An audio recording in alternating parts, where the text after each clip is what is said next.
Biblia, obviamente, porque creemos que la Biblia es palabra de Dios y es un tema bastante amplio.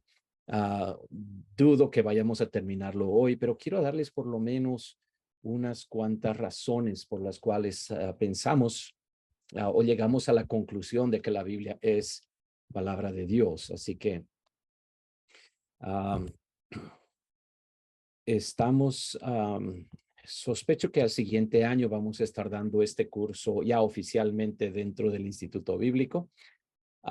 Pero quiero tratar un par de temas. Y obviamente cuando hablamos de por qué creemos que la Biblia es palabra de Dios, hay varios subtemas. Por ejemplo, la Biblia y la historia, la Biblia y la arqueología, la Biblia y la ciencia, la Biblia y otras religiones, la Biblia y la profecía bíblica, etcétera, etcétera, etcétera. Entonces, quiero sacar un par de datos de la ciencia y su armonía con la escritura.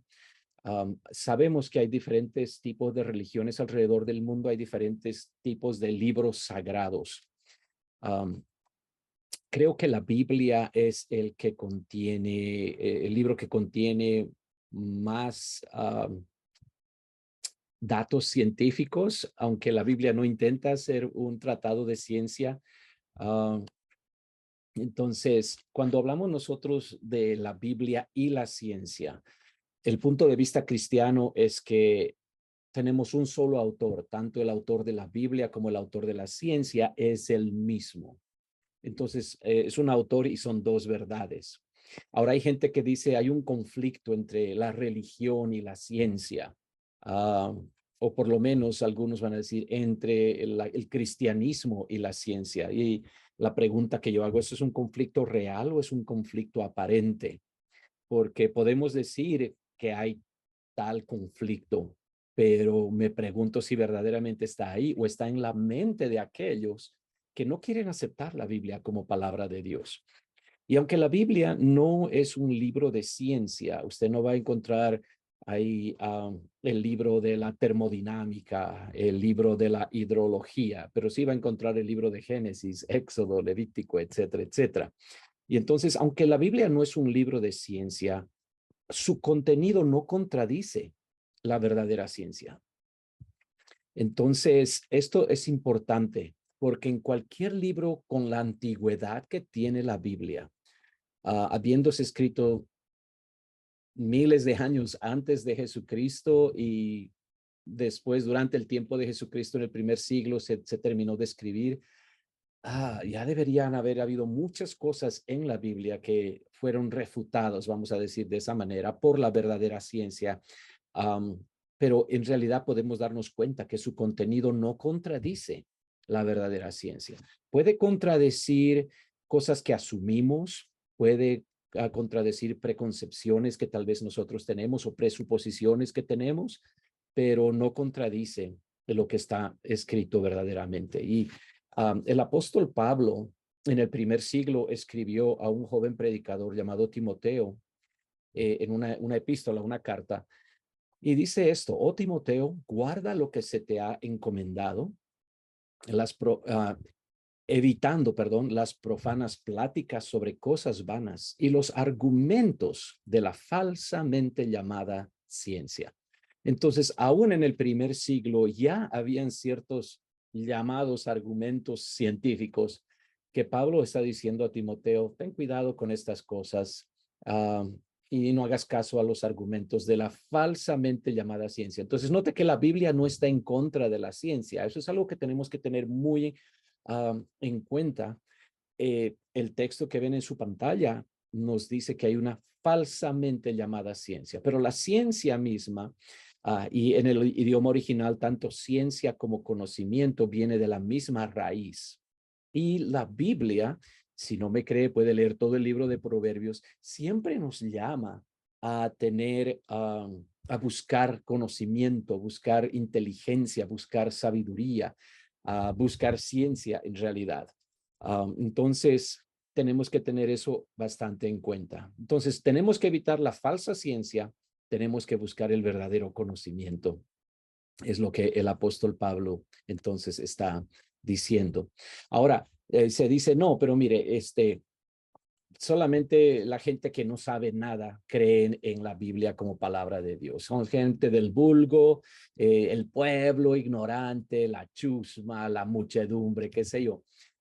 Y esto es un revisionismo histórico, es decir, están quitándonos el verdadero conocimiento de que a través de la historia han habido grandes científicos que eran creyentes en Dios y en la Biblia como palabra de Dios. Solamente les voy a dar unos ejemplos. La cirugía antiséptica, fue el pionero de la cirugía antiséptica, fue Joseph Lister, que era un creyente cristiano. En la bacteriología tenemos a Louis Pasteur, de ahí sacamos la leche pasteurizada, ¿verdad? Entonces, también creyente en la escritura. Isaac Newton en la ciencia del cálculo. Um, Tenemos a Johann Kepler de las mecánicas celestiales. Aún hoy se habla acerca de Kepler cuando hablamos de mirar hacia atrás, hacia allá el cosmos, telescopios y qué sé yo, ¿verdad? En la química tenemos a Robert Boyle y algunos ya les están viniendo, ¿cómo se dice? Cosas que llevaron en la escuela, ¿verdad? Algunos de esos nombres que deberíamos haberlos aprendido y nunca olvidado y se nos han olvidado de cualquier manera. En la anatomía comparativa, Georges Cuvier. En la ciencia computarizada, Charles Babbage. En el análisis dimensional, Lowell Rayleigh.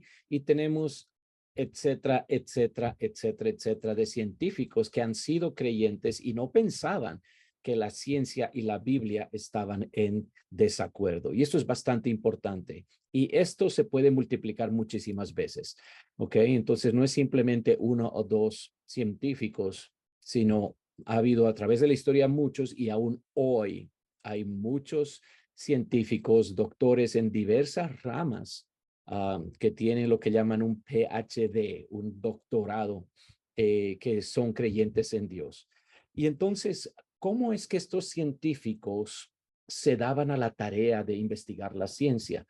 Y esta es la frase clave. Ellos decían, quiero investigar cómo Dios creó todo, cómo Dios hace que las cosas funcionen. Es decir, estaban pensando los pensamientos de Dios después de él, pensando los pensamientos de Dios después de él. Es decir, si pienso que 1 más 1 es 2, eso no es algo que yo invento, es algo que Dios pensó. Y ahora yo lo único que estoy haciendo es estoy descubriendo los pensamientos de Dios.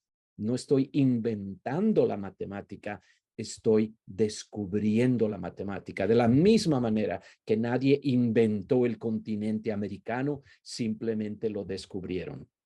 Eso es bastante importante entonces. Por ejemplo, Blaise Pascal vivió de 1623 a 1662, matemático muy conocido, puso el fundamento de la hidrostática, del cálculo, la teoría de la probabilidad, inclusive inventó una máquina de sumar, una calculadora, podríamos decir hoy en día, pero pues con la tecnología que tenía en ese tiempo, bastante conocido.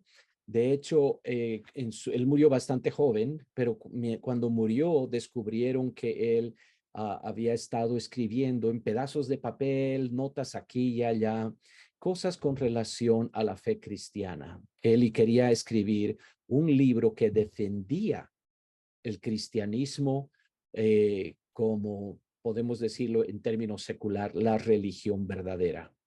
Entonces, eso se han publicado bajo el título Pensées, porque Blaise Pascal obviamente era francés. Pensamiento sería, ¿verdad? Pero Pensées se llama aún en inglés Pensées. Nunca terminó el libro, pero lo que se descubrió está bastante interesante. Ahora, yendo directamente a ciertas cosas como las fuerzas de gravitación, que no se han descubierto sino hasta pues más cercano a nuestro tiempo, vamos a decirlo así, que al tiempo de Moisés o de los profetas hebreos. Pero note lo que dice Proverbios 8:27. hablando de Dios, cuando formaba los cielos, allí estaba yo.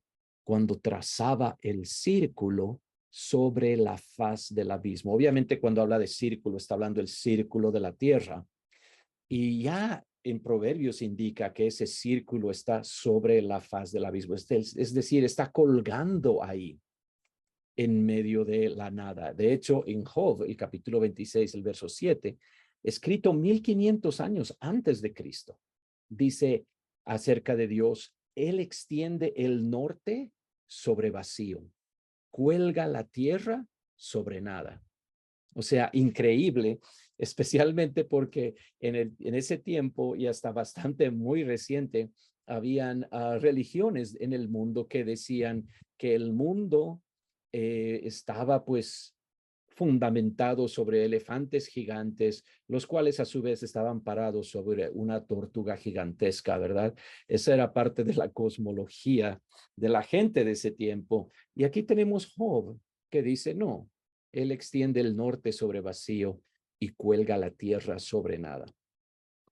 Y espero que estén escribiendo esto para que usted pueda confirmarlo. Vaya y lea estos versículos en su propia Biblia para que sepa, esto no es un invento, está ahí. ¿Ok?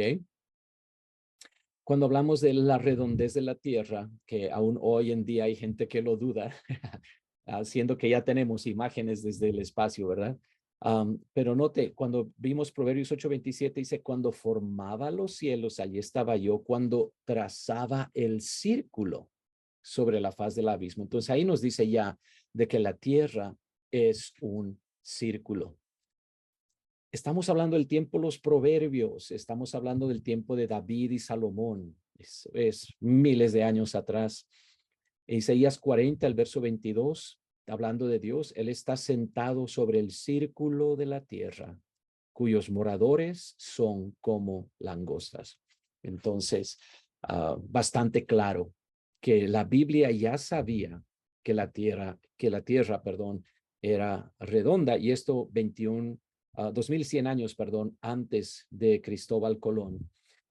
Obviamente, hay ideas con relación a ese tiempo, quién sabe cómo era realmente, pero dicen que como tardaban tanto en llegar la Santa María, la Niña y la Pinta, algunos de los marineros comenzaron a sublevarse y a rebelarse diciendo: tenemos que regresarnos porque lo que va a pasar es que nos vamos a caer por el borde de la tierra, porque pensaban que la tierra era plana. Si tuvieran la Biblia, hubieran simplemente leído: Él está sentado sobre el círculo de la tierra. Entonces no había problema de caerse del borde, ¿verdad? Interesante, creo yo. Cuando hablamos de las estrellas del cielo, esto dijo Dios a Abraham: de cierto te bendeciré y multiplicaré tu descendencia como las estrellas del cielo. Ok, pues dependiendo cuántas estrellas hay, ¿verdad? De eso depende qué tan grande es esta bendición o esta promesa. Y Parco contó 1022 estrellas en su tiempo. ¿Con qué paciencia lo harían? No lo sé. Contaron 1022 estrellas. Ptolomeo estaba en desacuerdo y dijo que habían 1026 estrellas en el firmamento. Ok, pues ¿qué decía la Biblia? En Jeremías 33:22, la Biblia dice: como no puede ser contado el ejército del cielo, ni la arena del mar se puede medir, así multiplicaré la descendencia de David, mi siervo. David, obviamente, un descendiente de Abraham, pero ahora dice aquí que no puede ser contado el ejército del cielo, ¿verdad?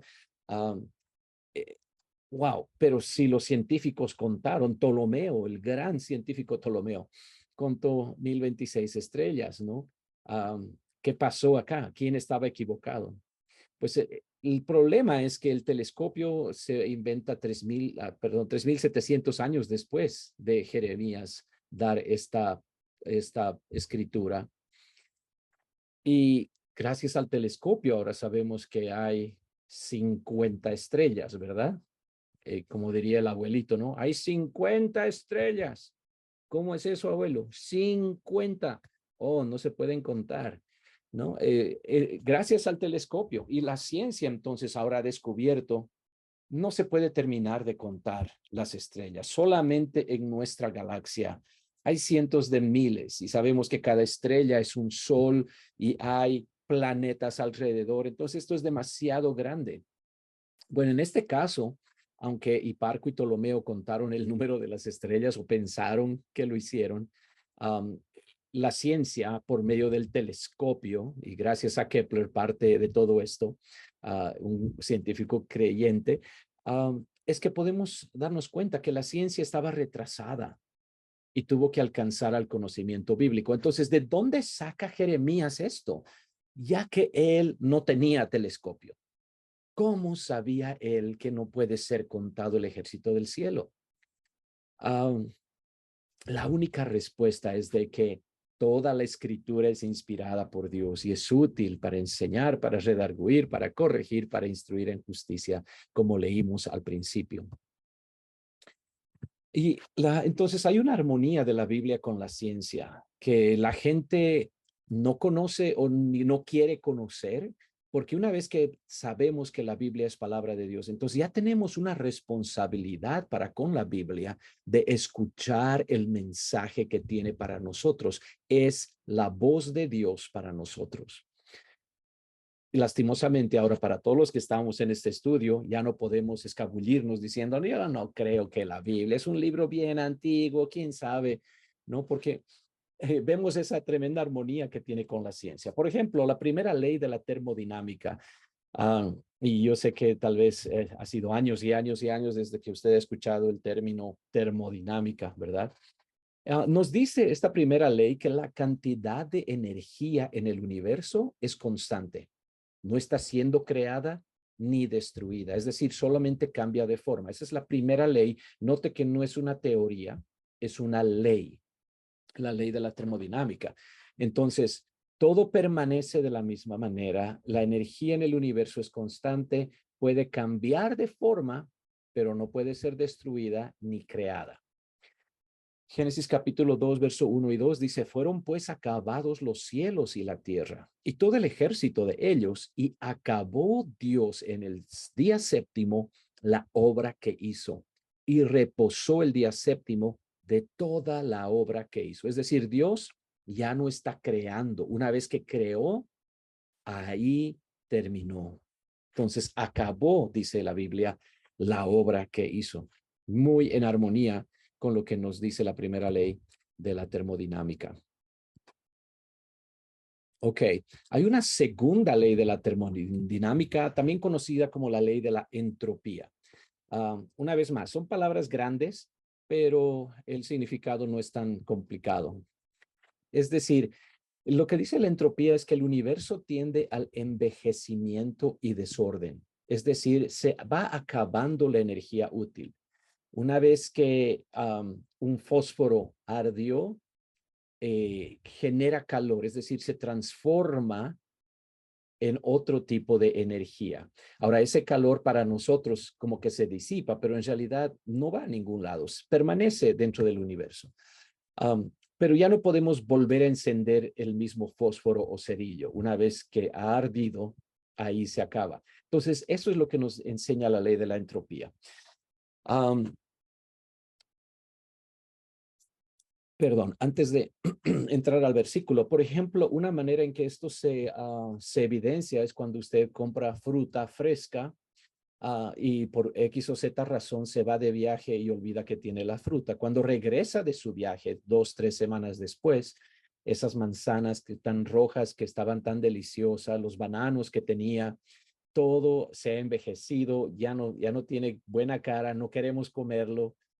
¿Por qué? Porque todo tiende al envejecimiento y desorden. ¿Okay? Usted puede comprar un carro del año y dejarlo parqueado y decir, un día yo voy a regalarle este carrito a mi nieto, y puede que no toque ese carro por 60 años. Para cuando el nieto ya está a punto de manejar y usted dice, tengo una sorpresa, vamos al garaje. Y cuando entran al garaje, ese carro que 60 años atrás era completamente nuevo, ahora ni siquiera puede encender. Pero ¿cómo puede ser así si nunca lo he usado? Lo dejé nuevito, flamante. Es por causa de la ley de la entropía. ¿Ok? Ahora, esto es lo que dice Hebreos capítulo 1, versos 10 al 12. Tú, oh Señor, en el principio fundaste la tierra y los cielos son obra de tus manos. Ellos perecerán, mas tú permaneces. Y todos ellos se envejecerán como una vestidura y como un vestido los envolverás y serán mudados. Entonces, note, aquí la eternidad de Dios se compara con la creación. La tierra, los cielos, dice, perecerán, envejecerán, y eso está en completa armonía con la segunda ley de la termodinámica, como decíamos, y es una verdad que todos conocemos de cualquier manera. Pero la Biblia ya lo decía 2000 años atrás, y esta cita en realidad viene aún del Antiguo Testamento, aunque estamos leyéndola en el Nuevo Testamento, viene del Antiguo Testamento. Entonces, añádale otros 1500 años a eso. Es completamente antiguo. ¿Qué libro escrito tantos años atrás puede permanecer al día en términos científicos? Le voy a dar un par de ejemplos más. La oceanografía y la Biblia. Esto es lo que dice el libro de Eclesiastés, el capítulo 1 y el verso 7. Los ríos, todos van al mar, y el mar no se llena. Al lugar de donde los ríos vinieron, allí vuelven para correr de nuevo. Entonces, estos ríos que llevan tanta agua, que van hacia el mar, desembocan en el mar, pero ese mar no se llena porque ese mar no crece y crece y crece y crece con tanta agua que está yendo a ese mar día tras día, semana tras semana, mes tras mes, año tras año, década tras década. Es decir, eso ya debería haber sobrepasado todo límite.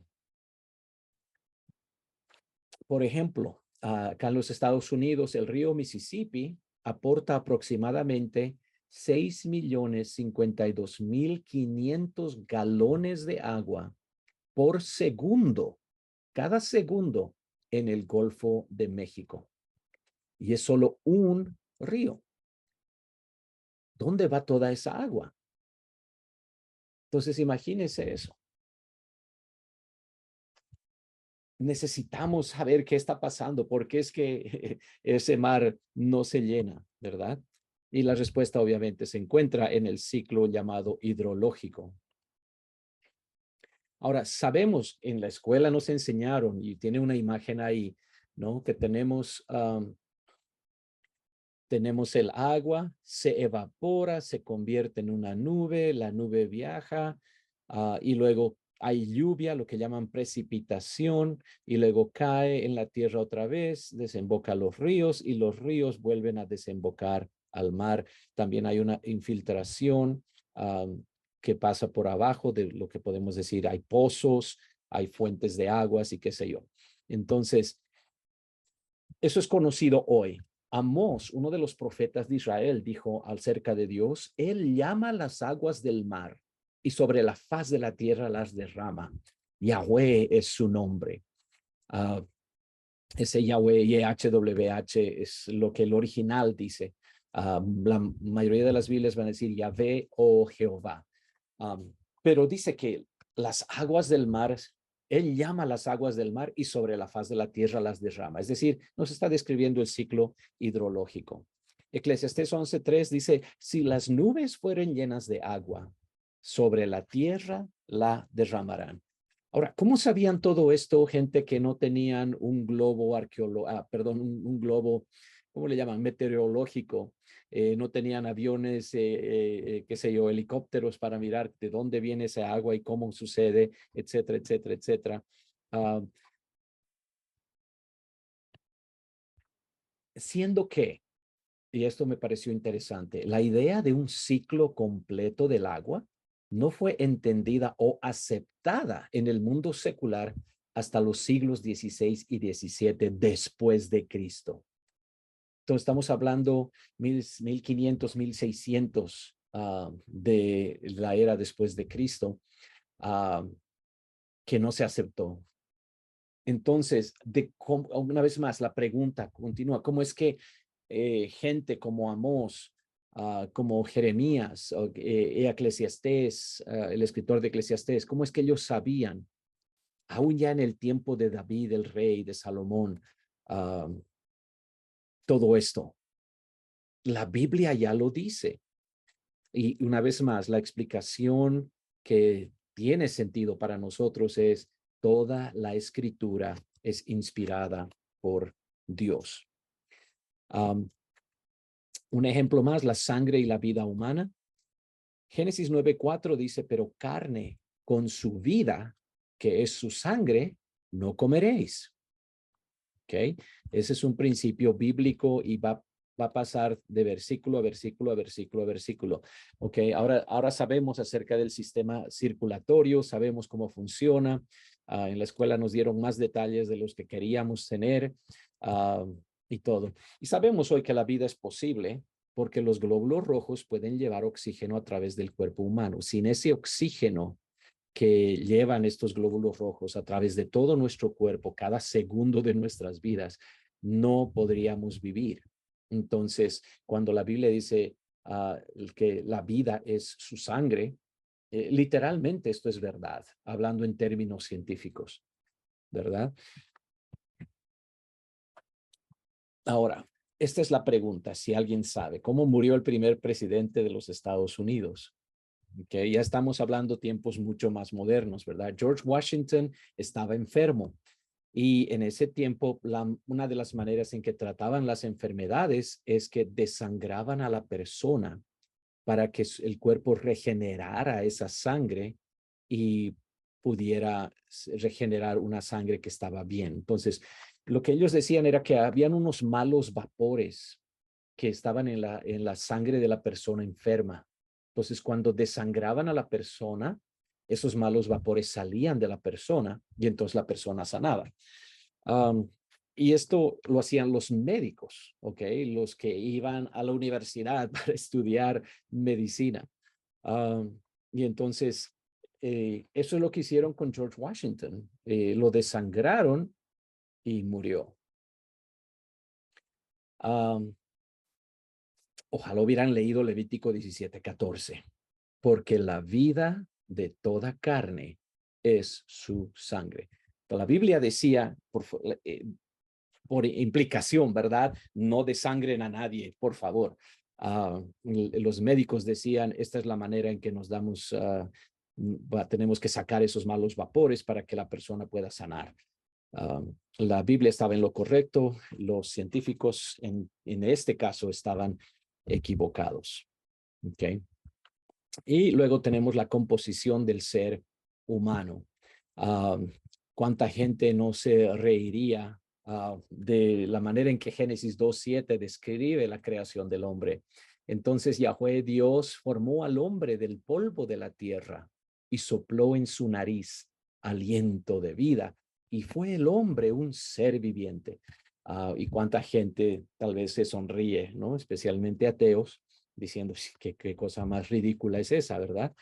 ¿Cómo es que puede el hombre ser formado del polvo y soplar simplemente aliento en él y ya es un ser viviente? Es ridículo. ¿Okay? Pues cuando nosotros analizamos químicamente la composición del ser humano, lo que tenemos es lo siguiente. Tenemos 65% de oxígeno en nuestro cuerpo, 18% de carbono, 10% de hidrógeno, 3% de nitrógeno, 1.5% de calcio, 1% de fósforo, 0.25% de potasio, 0.25% de azufre, 0.15% de sodio, 0.15% de cloro, 0.05% de magnesio, 0.006% hierro y otros minerales en montos más bajos. Pero literalmente, entonces, estamos compuestos de tierra. Usted agarra un poco de tierra, la analiza químicamente y usted va a tener muchos de estos elementos ahí. Este es el escéptico británico Herbert Spencer. Vivió en 1882, después de Cristo, obviamente. Esto es lo que dijo él. Y era escéptico en decir no creía en Dios. Dice, todo fenómeno natural en el universo depende de las interacciones de 5 manifestaciones fundamentales. Entonces, lo que él dice es, note aquí su uso de esta frase, fenómeno natural. Es decir, no hay nada sobrenatural. Este es un fenómeno natural y depende no de Dios, sino de las interacciones de 5 manifestaciones fundamentales. Entonces, ¿cuáles eran estas manifestaciones fundamentales según él? Tiempo, acción, fuerza, espacio y materia. Eso es todo. No hay espacio para Dios, no hay campo para Dios, no se necesita a Dios. Todo es un fenómeno natural. Con tal que usted tenga tiempo, acción, fuerza, espacio y materia, usted tiene todo fenómeno que sucede, incluyendo el universo, la tierra, el ser humano, los animales, etcétera, etcétera. No se necesita de Dios. Ahora, este es 1882. Moisés escribió 1500 años antes de Cristo, entonces estamos hablando de unos 3300 años antes de Spencer. Esto es lo que Moisés dijo. En el principio creó Dios los cielos y la tierra.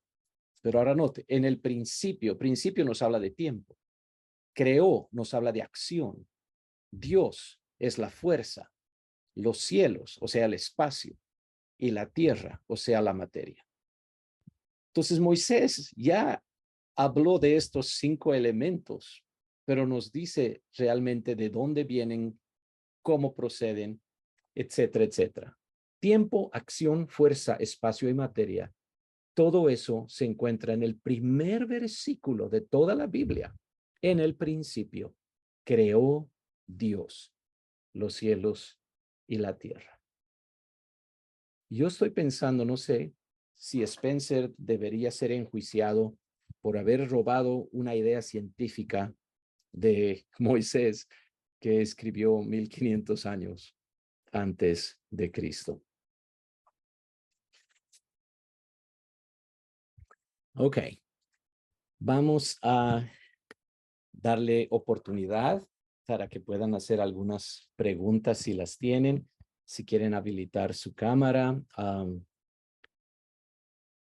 y su micrófono, podemos conversar un poquito al respecto. Adelante.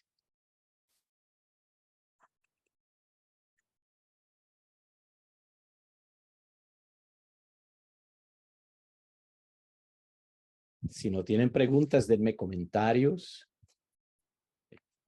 que sean como, hermano, entendí todo, no entendí nada, etcétera, etcétera. Y todo lo de en medio. Adelante, hermana Liliana. ¿Durante cuánto tiempo y cuántas personas escribieron la Biblia? La Biblia se escribe más o menos a lo largo de 1400 años y son más o menos 40 autores los que escriben la Biblia. Desde Moisés, obviamente, que escribe los primeros libros, hasta el apóstol Juan, que escribe el último libro conocido como el de Apocalipsis.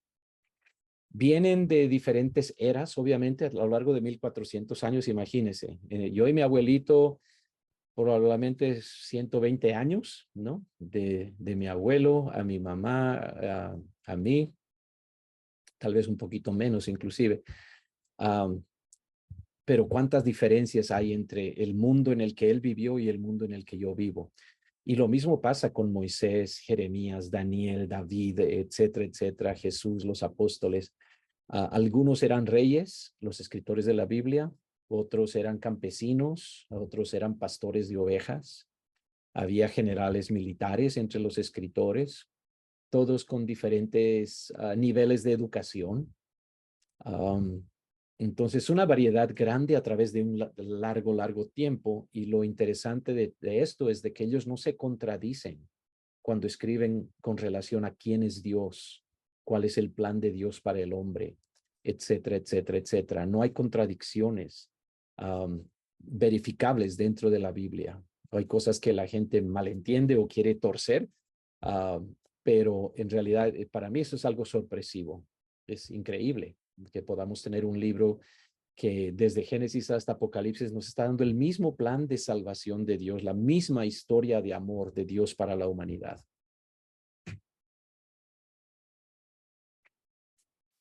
¿Alguien más? Adelante. Creo que la hermana Adrianita había levantado la mano. Amén, paz de Cristo para todos. Amén. Algunas veces he escuchado a algunas personas que dicen eso, que la Biblia sí se contradice entre ella. ¿Qué crees tú, hermano, en qué se basan para de pronto refutar? Porque lo he escuchado muchas veces, dice que la Biblia se contradice, ¿cómo está usted segura que es? Y aunque hemos aprendido que es una línea, que es increíble, pero de pronto quería tener como conocimiento, ¿qué crees tú que has escuchado de que los confunde para pensar que ella sí se contradice?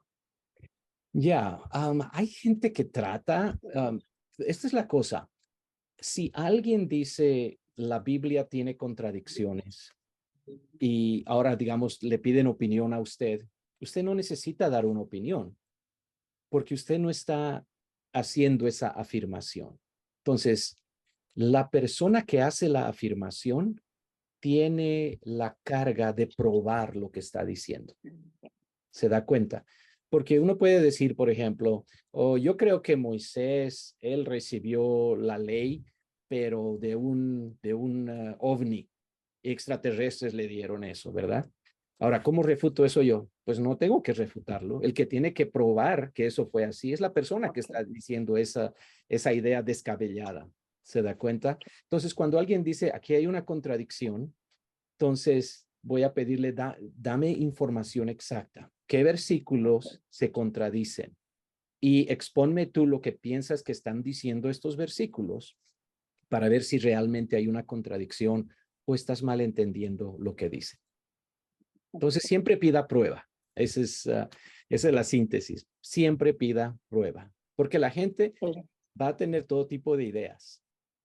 Y la mayor parte de esto, lastimosamente, como sociedad, el mundo acepta esto como que ya es una verdad. Han escuchado un rumor y piensan, oh, no, eso ya es así, es así. Todo el mundo sabe, ¿verdad? Por ejemplo, aquí tenemos algunas de esas mitologías, ¿verdad? Con relación, por ejemplo, a los ovnis, ¿no? De que en Nuevo México, en Roswell, ¿no? La ciudad de Nuevo México, ahí encontraron, ¿no? Un ovni que se estrelló y el gobierno tiene todo eso, ¿verdad? Y a veces uno habla con gente que dice, no, eso sí, eso es seguro, eso ya se sabe. ¿Qué evidencia han investigado? No, todo el mundo sabe, ¿no? Entonces, lo que ellos llaman eso es de conocimiento común. Lastimosamente, en cuanto a la Biblia, ese tipo de cosas, como que hay contradicciones, es lo que yo llamo, eso es de ignorancia común. Porque se repite tantas veces, pero nadie pide las pruebas y la gente dice, no, eso ya, todo el mundo sabe que la Biblia se contradice. Deme una prueba. Y normalmente esa prueba no existe. Nunca la dan. Gracias, hermano, excelente. Un placer. ¿Alguien más?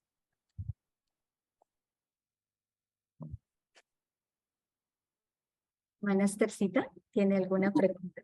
Bueno, yo quiero decir algo y es que agradecerle infinitamente al decano de su tiempo, todo excelente.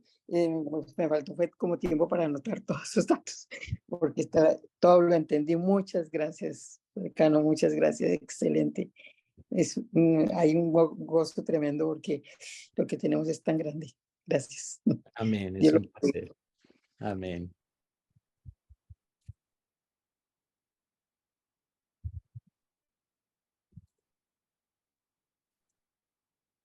Ok, tenemos como 10 minutos más o menos. No voy a tener tiempo de entrar en el siguiente tema que era un poquito más de profecía, por ejemplo. Tal vez subrayar el hecho de que decíamos, hay muchos libros sagrados de la gente. Hay gente que tiene el libro de Mormón, por ejemplo. Mm, Otros que tienen, qué sé yo, el Bhagavad Gita. Hay otros que tienen el Corán, etcétera, etcétera, etcétera. lo interesante es que cuando uno analiza esos otros libros llamados sagrados, no encuentra ese mismo tipo de armonía con la ciencia que la Biblia tiene, ¿no? Muchos de ellos son tan esotéricos, tan allá arriba, que son solamente ideas, filosofías y qué sé yo, que uno no puede relacionarlo con nada de este mundo. Y otros que pues simplemente no dicen nada de nada. Entonces no se puede encontrar evidencia de una armonía de esos libros sagrados con la ciencia verdadera que tenemos nosotros, la ciencia actual.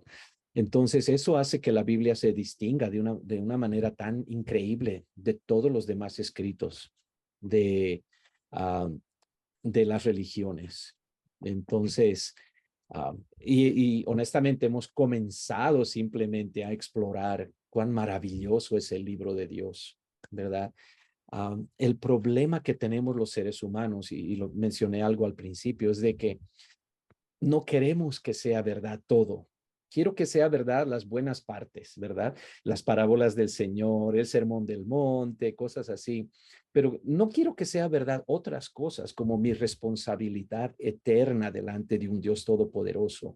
No quiero que sea verdad eso de que dice que hay un infierno, ¿no? Solo quiero que haya el cielo y nada más.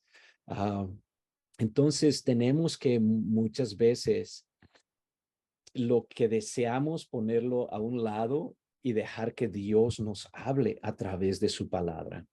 Porque al final de todo, el mensaje de la Biblia es un mensaje bueno para nosotros porque el Dios que inspiró la Biblia es un Dios bueno y Él quiere lo mejor para nosotros. Al mismo tiempo, aunque él nos ama con todo, no simplemente va a pasar por alto todas nuestras fallas, nuestros pecados. Tiene que haber un juicio de todo ese pecado, de todas esas fallas. Gracias a Dios, el juicio de nuestros pecados y nuestras faltas se llevó a cabo en la cruz. Entonces, lo que tenemos nosotros que hacer es abrazar esa realidad de la cruz y el sacrificio de Cristo para que nuestros pecados puedan ser perdonados y lavados. Y entonces de esas dos esperanzas, cielo e infierno, el infierno es descartado y solamente sabemos que estamos yendo hacia el cielo porque Él ya pagó el precio por nosotros. Entonces, eso va a ser algo que todos vamos a tener que confrontar, porque tarde o temprano, créame, lo digo por experiencia, vamos a encontrar versículos que no nos gustan, ¿verdad? Puede ser el donde nos dice que hay que perdonar a otros como Él nos perdonó. Uy, pero ¿cómo voy a perdonar a esta persona, Señor? Pídeme todo lo que quieras, pero a esta persona no la perdono, ¿no? Entonces tenemos ese tipo de cosas, ¿no? Si tu enemigo tuviere hambre, dale de comer, y si tuviere sed, dale de beber. Comer y beber, uy, no, dame un cuchillo, dame un martillo, eso sí le doy. Um, todos vamos a tener ese algo y va a llegar el momento cuando somos confrontados con la palabra de Dios y vamos a tener que decidir si vamos a aceptarla como palabra de Dios o vamos a seguir nuestro propio camino pensando, no creo que eso sea tan importante, ¿verdad?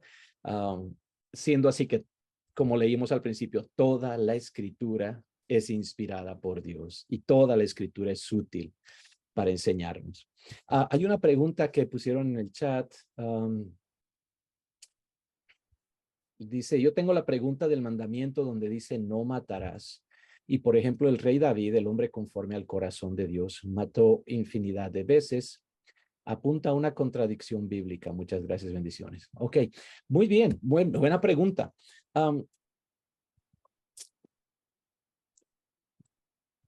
Entiendo a dónde está yendo.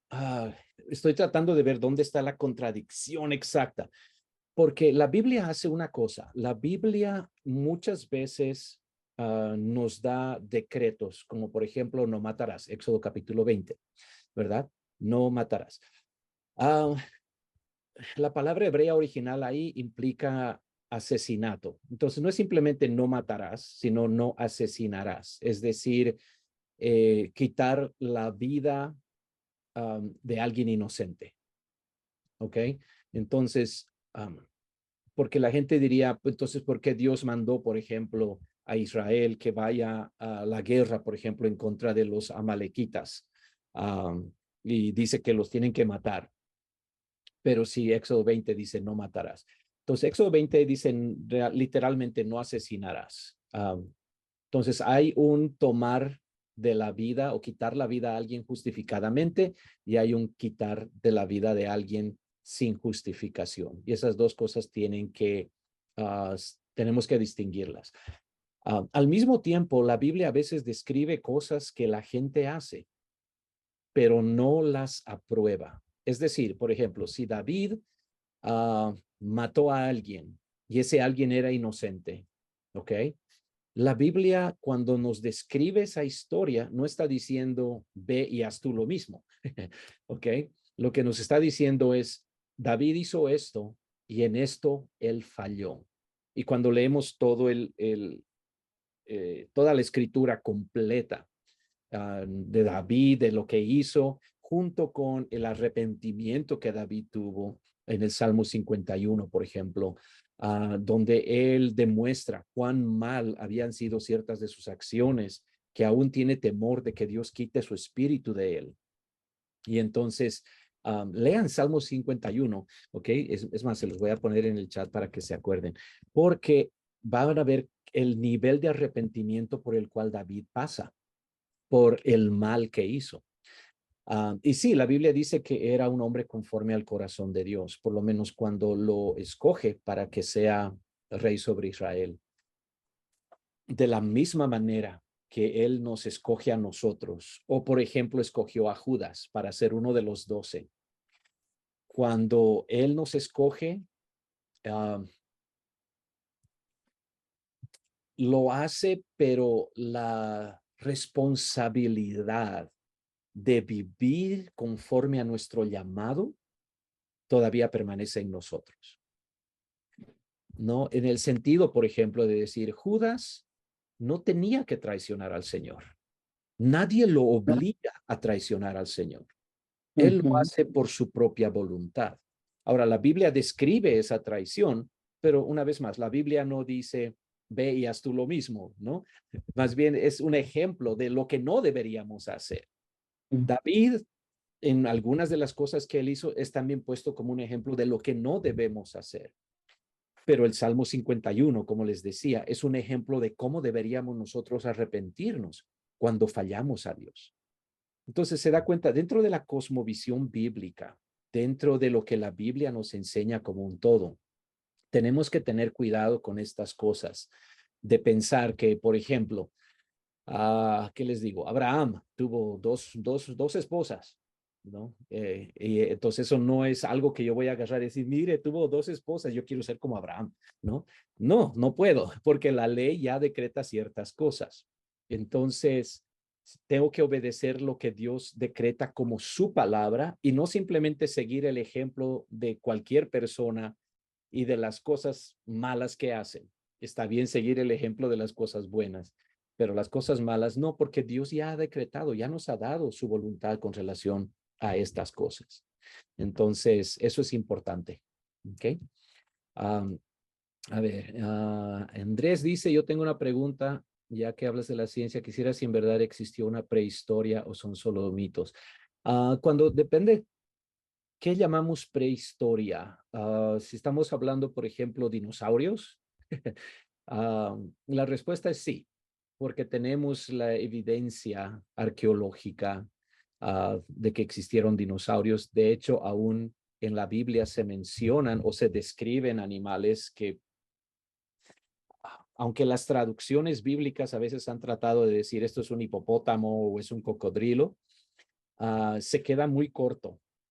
Uno de ellos muy famoso es conocido como Leviatán. Déjeme ver si lo puedo encontrar en Job rápidamente para que ustedes puedan ver.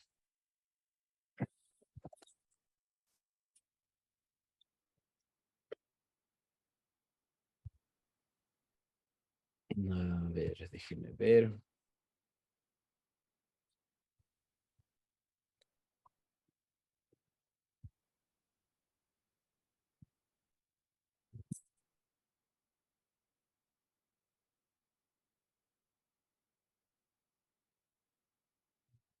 Mm,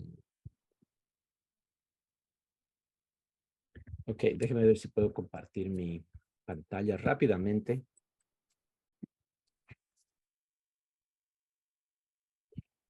Estoy en Job 41.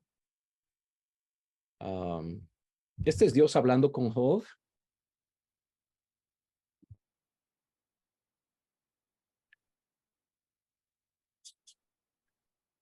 Déjeme ver. Ok, sí, este es Leviatán. Ah, y Behemoth. Behemoth y Leviatán son dos animales que describe la Biblia, que note la descripción. He aquí el Behemoth al cual yo hice junto contigo. Come hierba como el buey. He aquí que su fuerza está en sus lomos y su vigor en los músculos de su vientre. Pone su cola como tensa como un cedro. Esa descripción, ¿ok? Porque a veces hay gente que traduce behemoth, esa es la palabra en hebreo, gracias a Dios que no lo tradujeron acá, como si fuera un hipopótamo. Los hipopótamos tienen una colita toda, no puede ser descrita como un cedro. Y los nervios de sus muslos están entretejidos, es decir, son bien fuertes. Sus huesos son como tubos de bronce y su osamenta como barras de hierro. Es una obra maestra de Dios. Solo su hacedor le puede acercar su espada. Pues los montes producen hierba para él, donde retosan todos los animales del campo. Se recuesta debajo del loto, en lo oculto del cañaveral y del pantano. Las plantas del loto lo cubren con su sombra, lo rodean los sauces del arroyo. He aquí que cuando el río se desborda, note esto, el río se desborda, dice, él no se apresura a escapar, estará confiado aunque todo el Jordán se arroje contra su boca. Es decir, ok, esto del río Jordán era conocido porque se desbordaba en tiempo de lluvias, pero es demasiado, entonces animales pequeños son llevados como si nada. Pero este animal que está describiendo dice que, pues, su cola es como un cedro, es decir, es como el tronco de un árbol. Y la manera que lo describe es gigantesco. Y entonces, si el río se desborda, ni siquiera se inmuta, no tiene que escaparse, ¿no? Porque es demasiado grande para que haga algo. Y luego habla del Leviatán también con anzuelo. Estoy en Job capítulo 40 y capítulo 41. Entonces, la manera que describe a Leviatán, dice, podrás llenar de arpones su piel o su cabeza con lanza de pescar, es decir, los arpones no le hacen nada. Pon sobre él tu mano, te acordarás de la batalla y nunca volverás a hacerlo. He aquí que toda esperanza del hombre se frustra porque ante su solo aspecto uno cae hacia atrás. Nadie hay tan osado que lo despierte. ¿Quién podrá presentarse delante de él? ¿Quién me ha dado primero para que lo restituya? Todo lo que hay debajo del cielo mío es. ¿Quién podrá levantar la superficie de su vestidura? ¿Quién se acercará a él con su doble coraza? ¿Quién abrirá sus fauces? Hay terror alrededor de sus dientes. Su espalda está recubierta de hileras de escamas herméticamente unidas entre sí. La una se junta con la otra, de modo que ni el aire puede pasar entre ellas. Pegadas están unas con otras, están trabadas entre sí y no se podrán separar. Sus estornudos lanzan destellos de luz, sus ojos son como los párpados del alba, de su boca salen llamaradas, escapan chispas de fuego, de sus narices sale humo como de olla que hierve al fuego, etcétera, etcétera, etcétera. 41. Entonces, un tipo de dinosaurio, y de hecho hoy en día dicen que el llamado Komodo Dragon o el dragón Komodo, los ácidos de su estómago son tan fuertes que a veces cuando estornuda, digamos, sale fuego, literalmente. Wow. Entonces, es lo que nosotros, o las mitologías se llaman dragones, por ejemplo, ¿verdad? Son dinosaurios, obviamente. Y si aún hoy en día tenemos cosas como la manera que describe, ¿verdad? Su coraza, que ni siquiera no puede atravesar nada, la coraza que tienen. Está hablando de dinosaurios. Entonces, cuando hablamos de prehistoria, si estamos hablando de eso, sí, porque aún la Biblia lo menciona. Ahora, la Biblia no contiene el nombre dinosaurio, porque esa palabra se inventa en los 1800 recién. ¿Ok? Si usted busca, por ejemplo, iPad en la Biblia, no la va a encontrar, porque no se había inventado la palabra todavía. No hay la palabra teléfono en la Biblia, porque no se había inventado todavía. Se da cuenta, hay muchas palabras que no van a estar en la Biblia, pero los animales que hoy en día llamamos dinosaurios, que simplemente significa un grande saurio, ¿ok? Un lagarto grande, eso es lo que significa dinosaurio. Están presentes ahí. Ahora, si hablamos de el hombre de las cavernas, obviamente al principio todos vivían ya sea en cavernas o quién sabe dónde, pero no eran mitad humanos y mitad simios. Ujú. Completamente, creo que la lógica completamente destruye eso. Hay una ley que se llama la ley del medio excluido, es decir, algo no puede ser dos cosas a la vez, o es uno o es otro. Uh, y hay un argumento largo para hablar de todo eso. Pero la Biblia, una vez más, nos dice de dónde viene el hombre. Y una vez que leemos la creación del hombre, Génesis 1, 2 y 3, ya el hombre es completamente inteligente, ya tiene la capacidad de pensar, de meditar, de obedecer o desobedecer. Entonces, siendo que la Biblia está en completa armonía con la ciencia, entonces yo desecho toda idea, por ejemplo, de una teoría de la evolución, porque en la Biblia claramente se distingue la creación de todos los animales y la creación específica del hombre como imagen de Dios. Génesis capítulo 1 y el verso 26 nos va a hablar de eso un poco. ¿Ok? Amén. Ok, son temas bastante amplios y siento mucho que mi respuesta no la puedo dar normalmente en 30 segundos como quisiera. Claro. Amén.